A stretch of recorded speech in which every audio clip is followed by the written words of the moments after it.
Hello दोस्तों, नमस्कार। स्वागत है आप लोग का राज राजेश इंस्टीट्यूट में। मैं आपका दुबे सर। आज इंडियन पॉलिटी, भारतीय राज व्यवस्था का एक छोटा सा टॉपिक लेके आया हूं, महाभियोग। राष्ट्रपति पर जो महाभियोग लगाए जाते हैं, राष्ट्रपति की जो हटाने की प्रक्रिया होती है, इस पर चर्चा करेंगे कि आपको रटने का झंझट खत्म हो जाएगा और एक बार में आप पूरे के पूरे दिमाग में भर लेंगे तो कभी भी आपको परेशानी नहीं होगी। तो जी हाँ, चलते हैं सीधे टॉपिक पर। सबसे पहले यहां पर लिखा हुआ है महाभियोग प्रक्रिया। इसका वर्णन है भारतीय संविधान के अनुच्छेद 61 में। एक क्वेश्चन बारंबार आते हैं कि राष्ट्रपति को उसके अपने पद से हटाने की जिस प्रक्रिया का नाम है, उसका क्या नाम है? तो महाभियोग। यह कहां से लिया गया है? तो यह अमेरिका के संविधान से लिया गया है। ये तो बाद में ही बताएंगे, ये आप लोगों को पता भी होगा। तो महाभियोग प्रक्रिया का जो वर्णन है किस अनुच्छेद में है? तो 61 अनुच्छेद में आता है। अब राष्ट्रपति जो है, भारत में एक संसदीय व्यवस्था चलती है।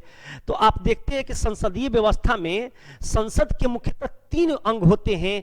वो आपको मैंने लिख दिया है, ए, बी और सी।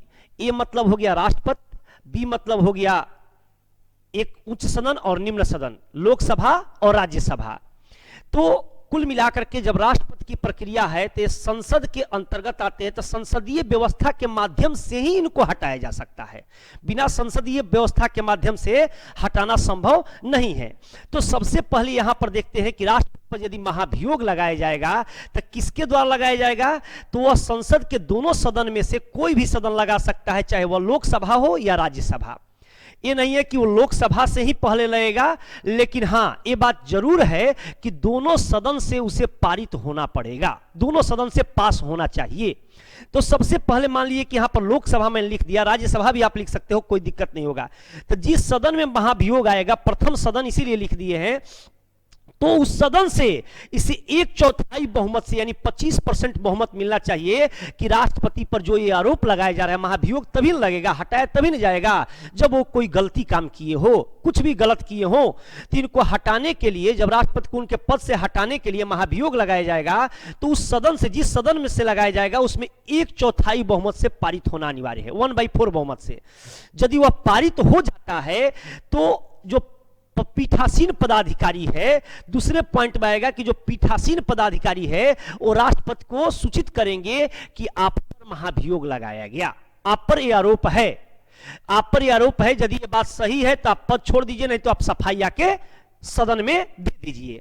तो जब उनको लगाया जाएगा तो हमेशा क्वेश्चन पूछता है कि राष्ट्रपति पर महाभियोग कितने दिन पहले लगाए जाते हैं? तो इसके लिए टाइम पीरियड रखा गया, 14 दिन पहले राष्ट्रपति को सूचना देना अनिवार्य है।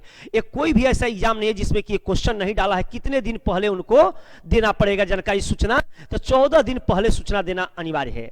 यदि सूचना राष्ट्रपति को मिल जाती है तो राष्ट्रपति क्या करते हैं? सफाई देने खुद आते हैं, या तो उस सदन में कोई भी अपना मेंबर को चुन के भेज देंगे, नियुक्त करेंगे कि मेरा पक्ष जाके रखिए, अपना ये वकील के टाइप से अपना एक व्यक्ति को भेज देंगे। तो लेकिन ये बात है कि राष्ट्रपति अभी तक तो कभी एक भी राष्ट्रपति पर महाभियोग लगा ही नहीं है। कि ऐसा मैं बता दूं कि कौन से राष्ट्रपति, क्वेश्चन बन सकता है कि खुद आए हैं, कौन से राष्ट्रपति अपना प्रतिनिधि भेजे हैं। लेकिन ये बात को आप जान लीजिए कि आज तक भारत के किसी भी राष्ट्रपति पर महाभियोग नहीं लगा है। और जिस तरह संविधान का ढांचा है, ऐसा लगता है कि आने वाले वक्त में शायद लगे भी नहीं, क्योंकि राष्ट्र की गरिमा है। लेकिन फिर भी जो नियम है मैं उसी को चल रहा हूं। तो यदि वह आ जाएंगे और सफाई दे देंगे एक सदन में, प्रथम सदन में, तो उस सफाई से यदि सदन संतुष्ट हो जाए तो कोई बात ही नहीं है। लेकिन सदन संतुष्ट नहीं हो तो वह 2/3 बहुमत से उस केस को पारित कर देगा। जब पारित कर देगा तो पक्का बात है कि राष्ट्रपति पर जो आरोप लगे हैं, एक सदन मान लिया कि इन पर यह भ्रष्टाचार या घूसखोरी या जिस तरह के कारनामे है, काले कारनामे का आरोप साबित कर दिया, तो क्या होगा कि वह जब पारित हो गया तो दूसरे सदन में भेजा जाता है। दूसरा सदन मैंने पहले भी बताया था कि वह कोई भी हो सकता है, लोकसभा या राज्यसभा। पहला ई होगा, दूसरा ई, अब पहला ई होगा, दूसरा ई। तो दूसरे सदन में जाएगा। जब दूसरे सदन में जाएगा, दूसरा सदन डायरेक्ट इनको कुछ भी नहीं कह सकता है।